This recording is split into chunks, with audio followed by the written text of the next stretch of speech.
Cyber ಅಪರಾಧಗಳ ಬಗ್ಗೆ ಜಾಗೃತಿ ಮೂಡಿಸುವ ಸಲುವಾಗಿ ಒಂದು ಬಹುದೊಡ್ಡ ಕಾರ್ಯಕ್ರಮ ನಡೀತಾ ಇದೆ. ಕರ್ನಾಟಕ ರಾಜ್ಯ ಸರ್ಕಾರಿ ನೌಕರರ ಸಂಘ ಮತ್ತು ಸೈಸೆಕ್ ಕರ್ನಾಟಕ ಇವರ ಆಶ್ರಯದಲ್ಲಿ ನಡೀತಾ ಇರುವ ಕಾರ್ಯಕ್ರಮಕ್ಕೆ ನಾವು 5 ಜನರ ತಂಡ ಬೆಂಗಳೂರಿನಿಂದ ಇಲ್ಲಿಗೆ ಬಂದಿದೆ.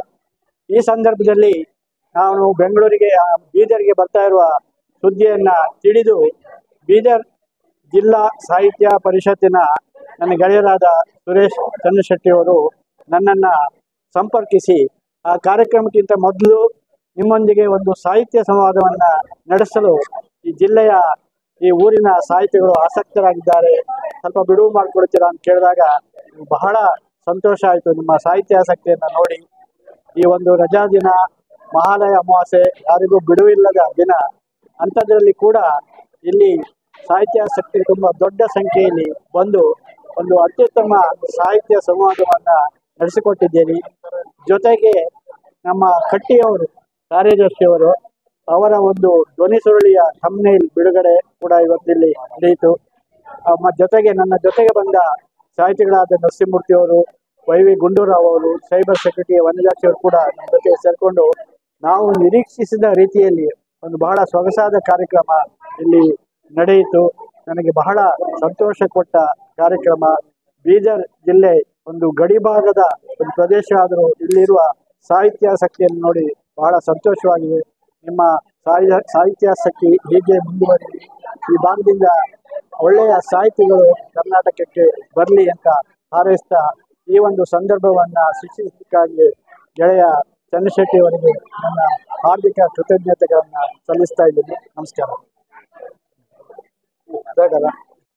ಕಲೆ ಸಾಹಿತ್ಯ ಹಾಗೂ ಸಂಸ್ಕೃತಿಯ ಸಂವರ್ಧನೆ ಹೊತ್ತಂತಹ ಕನ್ನಡ ಸಾಹಿತ್ಯ ಪರಿಷತ್ತು ಇವತ್ತು ನಮ್ಮ ಬೀದರ್ ಜಿಲ್ಲೆಯ ಸಾಹಿತಿಗಳಿಗೆ ಒಂದು ಸಂವಾದ ಕಾರ್ಯಕ್ರಮವನ್ನ ಇವತ್ತು ಆಯೋಜನೆ ಮಾಡಲಾಗಿತ್ತು. ಜಿಲ್ಲಾ ಕನ್ನಡ ಸಾಹಿತ್ಯ ಪರಿಷತ್ತು ಬಹಳ ವಿಶೇಷವಾಗಿ ಇವತ್ತು ನಮ್ಮ ಬೀದರ್ಗೆ ಆಗಮಿಸುವಂತ ಈ ನಾಡಿನ ಹೆಸರಾಂತ ಸಾಹಿತಿಗಳೆಲ್ಲ, ಅದು ವಿಶೇಷವಾಗಿ ಚುಟುಕು ಸಾಹಿತಿಗಳಾಗಿರುವಂತ ಎಚ್ ದುಂಡಿರಾಜ್ ಸರ್ ಅವರು ಇವತ್ತು ಅವರೊಂದಿಗೆ ನಮ್ಮ ಬೀದರ್ ಜಿಲ್ಲಾ ಸಾಹಿತಿಗಳಿಂದ ಸಂವಾದ ಕಾರ್ಯಕ್ರಮ ಆಯೋಜನೆ ಮಾಡಿದ್ದು. ಅವ್ರ ಜೊತೆಗೇನೆ ನರಸಿಂಹಮೂರ್ತಿ ಸರ್ ಅವ್ರ ಜೊತೆಗಿದ್ರು, ಜೊತೆಗೇನೆ ವೈ.ಡಿ. ಗುಂಡೂರಾವ್ ಅವರು ಮತ್ತು ವನಜಾಕ್ಷಿ ಮೇಡಮ್ ಅವರು, ಇವರೆಲ್ಲರೂ ಈ ಸೈಬರ್ ಕಳ್ಳತನದ ಅದರ ಒಂದು ಅವೇರ್ನೆಸ್ಗಾಗಿ, ಅದರ ಜಾಗೃತಿಗಾಗಿ ಬೀದರ್ಗೆ ಅವರು ಆಗಮಿಸಿದ್ರು. ಅವರನ್ನ ನಾವು ಮನವಿಯನ್ನು ಮಾಡ್ಕೊಳ್ಳೋ ಮೂಲಕ ಕನ್ನಡ ಸಾಹಿತ್ಯ ಪರಿಷತ್ತಿನ ಮೂಲಕ ನಮ್ಮ ಕವಿಗಳಿಗೂ ಅವರೊಂದಿಷ್ಟು ಪ್ರೇರಣೆ ಸ್ಫೂರ್ತಿಯಾಗಿ ಆ ಕವನ ಬರಲಿ ಅವರ ಆಗ್ಲಿ ಅನ್ನೋ ಉದ್ದೇಶದಿಂದ ಅವರಲ್ಲಿ ಕರೆಸಲಾಗಿತ್ತು. ಅವರು ಇದುವರೆಗೆ ನಮ್ಮ ಸಮಾರಂಭದಲ್ಲಿ ಭಾಗವಹಿಸಿ ಬಹಳ ಉತ್ತಮವಾಗಿ ಅನೇಕ ಸಲಹೆಗಳನ್ನು ಅವರು ನೀಡಿದ್ದಾರೆ. ಮತ್ತು ಅನೇಕ ನಮ್ಮ ಜಿಲ್ಲೆಯ ಸಾಹಿತಿಗಳು ಕಲಾವಿದರು ಭಾಗವಹಿಸಿದ್ದಾರೆ. ಈಗ ಒಟ್ಟಾರೆಯಾಗಿ ಒಂದು ಯಶಸ್ವಿ ಕಾರ್ಯಕ್ರಮ. ಆ ಕಾರ್ಯಕ್ರಮಕ್ಕೆ ಆಗಮಿಸಿದ ನಾನು 4 ನಮ್ಮ ಹಿರಿಯ ಸಾಹಿತಿಗಳಿಗೆ ಅಭಿನಂದನೆಗಳು ಮತ್ತು ಜೊತೆಗೆ ಈ ಸಮಾರಂಭದಲ್ಲಿ ಭಾಗವಹಿಸಿದ ನಮ್ಮ ಜಿಲ್ಲೆಯ ಎಲ್ಲ ಕವಿಗಳಿಗೂ ಅನಂತ ವಂದನೆಗಳು ಸಲ್ಲಿಸ್ತೇನೆ. ಧನ್ಯವಾದಗಳು. ನಾನು ಸುರೇಶ್ ಚನ್ನಶೆಟ್ಟಿ, ಕನ್ನಡ ಸಾಹಿತ್ಯ ಪರಿಷತ್ತಿನ ಜಿಲ್ಲಾಧ್ಯಕ್ಷ. I came from Center of Excellence in Cyber Security. It's called in CySEC, CYSECK. We came here to create awareness among all the citizens of the state, because nowadays there are so many cyber frauds are taking place in the state. Every 3 seconds, one or the other people are becoming a victim of cyber frauds. That's why we came to create awareness here. Why this program is important means because while including the hasya, which means a laughter, we are trying to create awareness among the people how they have to include their hygiene practices in their while using the internet, mobile, and adopting and how they can avoid the frauds, and they should not share their OTPs, and how they can form the strong passwords and kind of a thing. We are going to create awareness. And also we are requesting all the people to follow the CySEC in all the social media handles, because to update every day-to-day frauds and day-to-day updates in the cyber world, they have to be careful and they have to be updated each and every day. That's why we are requesting all the citizens to follow CySEC to update yourself by do not becoming the victim of cyber frauds. Thank you. Myself, Vanajakshi.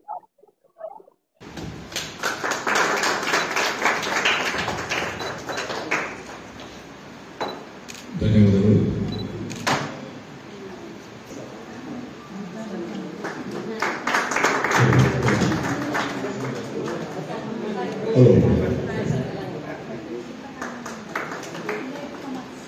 ಹಾಗೆ ನಮ್ಮೊಂದಿಗೆ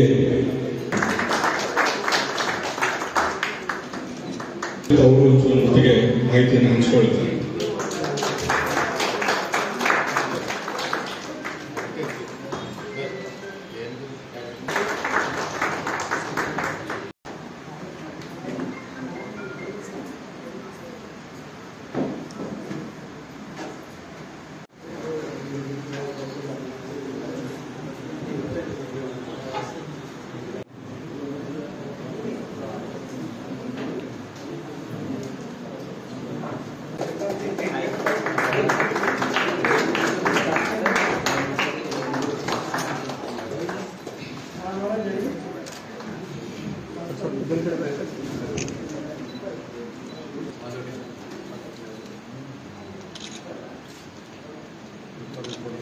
ಚಂದ್ರಶೆಟ್ಟಿ ಅವರೇ, ಇದೀಗ ನಿಮ್ಮ ಎದುರು ಸನ್ಮಾನವನ್ನು ಸ್ವೀಕರಿಸಿದ ಸಾಹಿತಿಗಳು ತಮ್ಮ ಶಿಕ್ಷಕರು ಆದ ಡಾಕ್ಟರ್ ಸಂಜೀವ್ ಕುಮಾರ್ ಅತಿವಾಡೆ ಅವರೇ, ಈ ಕಾರ್ಯಕ್ರಮದಲ್ಲಿ ಉಪಸ್ಥಿತರಿರುವ ಕರ್ನಾಟಕ ಲೇಖಕರ ಸಂಘದ ಅಧ್ಯಕ್ಷೆ ಸಾಹಿತಿ ಶ್ರೀಮತಿ ಭಾರತಿ ವಸ್ತ್ರದ್ ಅವರ ನನಗೆ ನೆನಪಾಗ್ತಾ ಇರುತ್ತೆ. ಆಮೇಲೆ ಇನ್ನೊಂದು ತಮಾಷೆ ಪ್ರಸಂಗನೂ ಆಗಿತ್ತು. 2010ರಲ್ಲಿ ನಾನು ಬೆಂಗಳೂರಿನಲ್ಲಿದ್ದೆ. ಆವಾಗ ಯಾರೋ ಒಂದು ಸರಿ ನನಗೆ ಫೋನ್ ಮಾಡಿದ್ರು. ನನಗೆ ಫೋನ್ ಮಾಡಿದ್ರು, ಭಾಳ ತಮಾಷೆ ಆಗಿತ್ತು ಫೋನ್ ಕರೆ.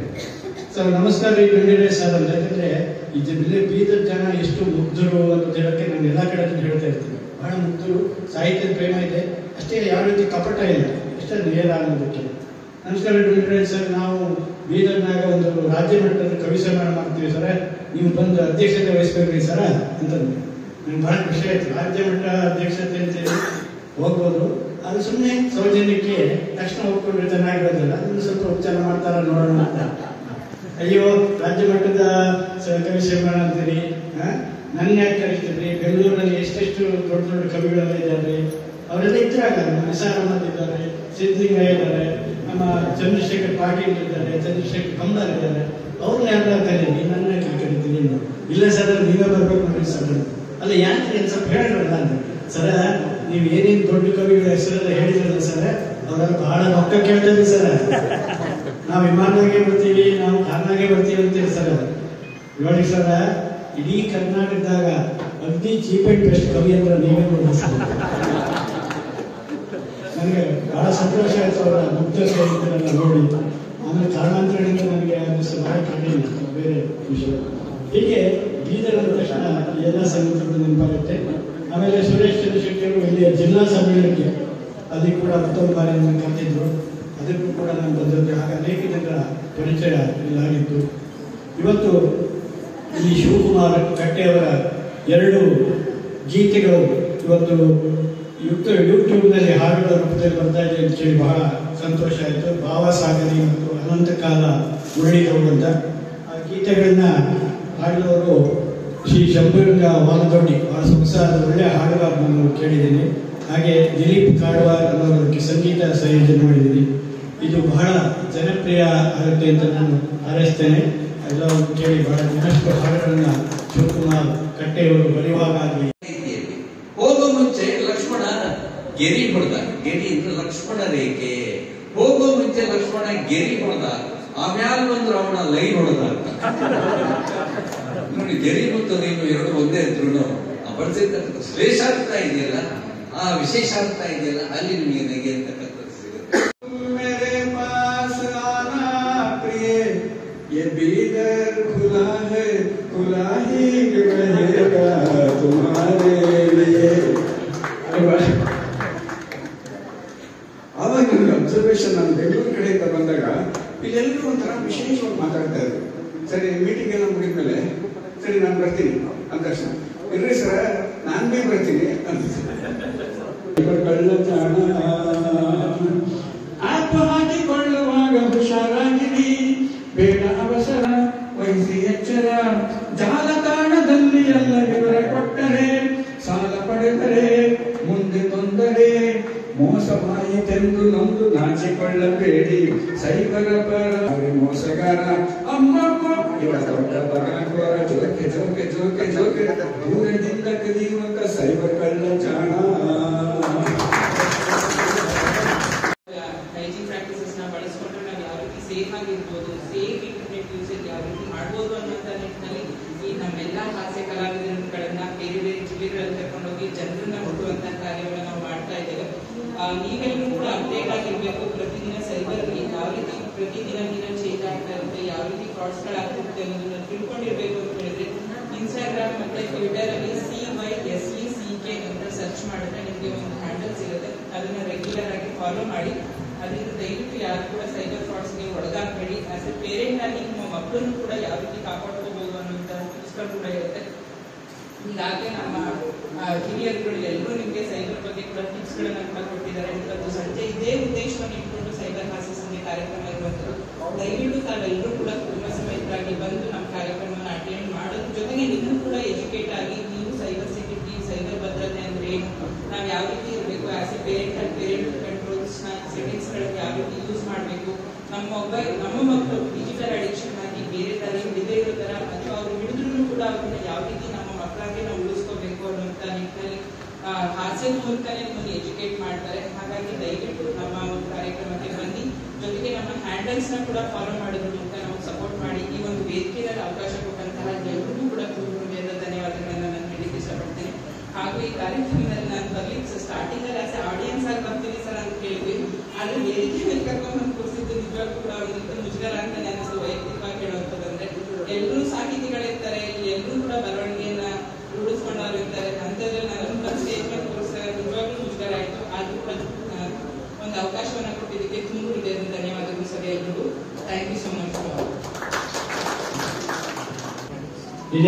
ಆಮೇಲೆ ಇನ್ನೊಂದು ನಾನು ಮೇಡಮ್ ಹೇಳ್ಬೇಕು, ಈ ಹಾಸ್ಯ ಕವಿತೆಗಳಷ್ಟೇ ನಾನು ಮಹಿಳೆಯರನ್ನು ಟೀಕಿಸಿದ್ದೀನಿ. ನನ್ನ ಗಂಭೀರ ಪದ್ಯಗಳು ಸಾಕಷ್ಟಿವೆ, ದೊಡ್ಡ ಪದ್ಯಗಳು. ಅಲ್ಲಿ ನಾನು ಬರೆದ ಪದ್ಯಗಳು ನೀವು ದಯವಿಟ್ಟು ಗಮನಿಸಬೇಕು. ಹೆಣ್ಣು ಅಂದರೆ ನಿಸರ್ಗ. ಸೊ ನಾವು ಇರೋದೇ ಈ ನಿಸರ್ಗದ ಕೃಪೆಯಿಂದ ನಂತರ ಆ ಹೆಣ್ಣಿಗೆ ಬಹಳ ಗೌರವ ಕೊಟ್ಟು ಬರೆದ ಪದ್ಯಗಳು ಸಾಕಷ್ಟಿದೆ. ನನ್ನ ಹೆಂಡತಿಗೂ ನಾನು ಸಾಕಷ್ಟು ಗೌರವ ಕೊಟ್ಟು ಬಂದದನ್ನೇ ಇಷ್ಟು ದಿವಸ ಬದುಕಿದ್ದೀನಿ ಅಂತ ಇದ್ದೀನಿ. ಬ್ಯಾಂಕಿನ ಅಧಿಕಾರಿಗಳಿಗೆ ಸುಮಾರು 35 ವರ್ಷಗಳ ಕೆಲಸ ಮಾಡಿದ್ರು ಸಹ ಈ ಸಾಹಿತ್ಯ ಕ್ಷೇತ್ರದಲ್ಲಿ ಒಂದು ದೊಡ್ಡ ಸಾಧನೆ ಹೊಂದಿದೆ. ನನಗನ್ಸ್ಮಟ್ಟಿಗೆ 51ಗಿಂತಲೂ ಹೆಚ್ಚಿನ ಕೃತಿಗಳು ಈಗಾಗಲೇ ಸಹ ಬಂದಿವೆ. 4,000ಗಿಂತಲೂ ಧ್ವನಿಗಳನ್ನು ಬರೆದಾಗಿದ್ದಾರೆ. ಅವರು ನಿರಪತ್ರ ಅಂದ್ರೆ ನಮ್ಗೆಲ್ಲಕ್ಕಿಂತ ಬಹಳ ಖುಷಿ ಇದೆ ಅಂದ್ರೆ ನೇರವಾಗಿ ಸಂಪರ್ಕ ಮಾಡ್ಬೋದು ಅನ್ನೋ ವಿಷಯ. ನಾನು ಕಟ್ಟೆ ಸಹಜ ಇದ್ದಾಗ ಇಲ್ಲ ದುರ್ಗಿರ ಸಂಪರ್ಕ ಮಾಡ್ತಾ ಇದ್ದಂದ್ರೆ ನೇರವಾಗಿ ಸಂಪರ್ಕ ಮಾಡಿದಾಗ ಆಯ್ತು ಆಗ್ಲಿಕ್ಕೆ ನಿಮ್ ಜೊತೆಗೆ ಸೇರ್ಕೊತೀನಿ ಅಂತ ಅಂದ್ರಲ್ಲ. ಹೀಗಾಗಿ ಭವಿಷ್ಯದ ನಮ್ಮೆಲ್ಲ ಸಾಹಿತ್ಯಗಳು ಭಾಗ್ಯನೇ ಈ ಸಂದರ್ಭದಲ್ಲಿ ವಿಶೇಷವಾಗಿ ಅವರಿಗೆಲ್ಲ ಈ ತಕ್ಷಣ ಒಳ ಶಿಕ್ಷಣಗಳಿಗೆ ಒಂದು ಕೃತಜ್ಞತೆಯನ್ನು ಸಲ್ಲಿಸಬಹುದು. ಯಾಕಂದ್ರೆ ಬರೀ ಯಾವಾಗೂ ಇವತ್ತು ಈ ವೇದಿಕೆಯಲ್ಲಿ ಬರೀ ಕವನಗಳನ್ನ ಬರೀ ಹಾಸ್ಯ ಅಷ್ಟೇ ಬರಲಿಲ್ಲ ಅಂದ್ರೆ ಒಂದು ಸಂದೇಶ ಇತ್ತು ಅಂತ ನಮಗೆ ಗೊತ್ತಾಗಿದೆ. ವಿಶೇಷವಾಗಿ ಸೈಬರ್ ಅವ್ರಿಗೆ ಯಾವ ರೀತಿ ಗಳನ್ನು ತೋರಿಸ್ತೈತೆ ಅನ್ನೋದಕ್ಕೆ ಒಂದು ವಿಶೇಷವಾದ ಸಂದೇಶನ ಕೊಡೋದಂದ್ರೆ ಹೀಗಾಗಿ ಸಂಜೆ ಕಾರ್ಯಕ್ರಮದಲ್ಲಿ ನಾವೆಲ್ಲರೂ ಹೆಚ್ಚು ಸಂಖ್ಯೆಯಲ್ಲಿ ಸರ್ಕಾರಿ ನೌಕರರ ಸಮುದಾಯ ಭವನದಲ್ಲಿ ನಾವೆಲ್ಲರೂ ಶಿಕ್ಷಕರಾಗಿ ಅವರು ಸೇವೆಯನ್ನು ಸಲ್ಲಿಸ್ತಾ ಇದ್ದಾರೆ. ಬೇರೆಯವರಿಗೆ ಜಿಲ್ಲಾ ಮಟ್ಟದ ಪ್ರಶಸ್ತಿ ಸಿಕ್ಕಿದ್ರೆ ಎಷ್ಟು ಖುಷಿ ಆಗ್ತಿಲ್ಲ ಗೊತ್ತಿಲ್ಲ. ಆದ್ರೆ ಸಂಜಯ್ ಕುಮಾರ್ ಅತಿವಾಳಿಗಳಿಗೆ ಸಿಕ್ಕಿದ ವಿಶೇಷ ಖುಷಿ ಇದೆ. ಒಂದ್ ಕಡೆ ಶಿಕ್ಷಕರು ವರ್ಗಕ್ಕೆ ಸಿಕ್ಕರೆ ಇನ್ನೊಂದ್ಸಲ ಸಾಹಿತಿಗಳಿಗೆ ಖುಷಿಯಾಗಿದೆ. ಹೀಗಾಗಿ ಮತ್ತೊಂದು ಸಲ ಕನ್ನಡ ಸಾಹಿತ್ಯ ಪರಿಷತ್ತಿನ ವತಿಯಿಂದ ಅವರಿಗೆ ಹಾರ್ದಿಕವಾದ ಅಭಿನಂದನೆಗಳನ್ನು ಸಲ್ಲಿಸಿದ್ದೇವೆ. ಜೊತೆಗೆ ನಮ್ಮ ಲೇಖಕಿಯರ ಸಂಘಗಳು ಬಹಳ ಕ್ರಿಯಾಶೀಲವಾಗಿ ಬೀದರ್ ಜಿಲ್ಲೆಯಲ್ಲಿ ಕೆಲಸ ಮಾಡ್ತಾರೆ ಅಂತ ತಾಯಿಯಾಗಿರುವಂತಹ ಭಾರತ ವಸ್ತುದ ಮೇಡಮ್ಗೆ ನಾನು ವಂದನೆಗಳನ್ನು ಸಲ್ಲಿಸ್ತೀನಿ. ಮತ್ತೊಮ್ಮೆ ನಿಮಗೆಲ್ಲರೂ ವಿಶೇಷವಾದ ಧನ್ಯವಾದಗಳನ್ನು ಸಲ್ಲಿಸಬೇಕು. ಯಾಕಂದ್ರೆ ಕೇವಲ ಸಂದೇಶದ ಮೂಲಕನೇ ತಾವೆಲ್ಲರೂ ಇಷ್ಟೊಂದು ಸಂಖ್ಯೆಯಲ್ಲಿ ಅದು ಕೆಲವೇ ಗಂಟೆಗಳಲ್ಲಿ ಒಂದು ಸಂದರ್ಭವನ್ನು ಯಶಸ್ವಿ ಮಾಡಿದ ಸಲಹೆ ತಮ್ಮೆಲ್ಲರಿಗೂ ವಂದನೆಗಳು. ನನ್ನ ವತಿಯಿಂದ ಅವರನ್ನ ಗೌರವಿಸ್ತಾ ಇರೋದು ಮತ್ತು ಅವರ ಆದರ್ಶವನ್ನ ಇಲ್ಲೇ ನಾಳೆ ಬರುತ್ತದೆ. ಓಂ ಶ್ರೀ ಗುರು ಬಸವಲಿಂಗಾಯ ನಮಃ. ಓಂ ಶ್ರೀ ನಮಃ. ಜೈ ಬಸವ.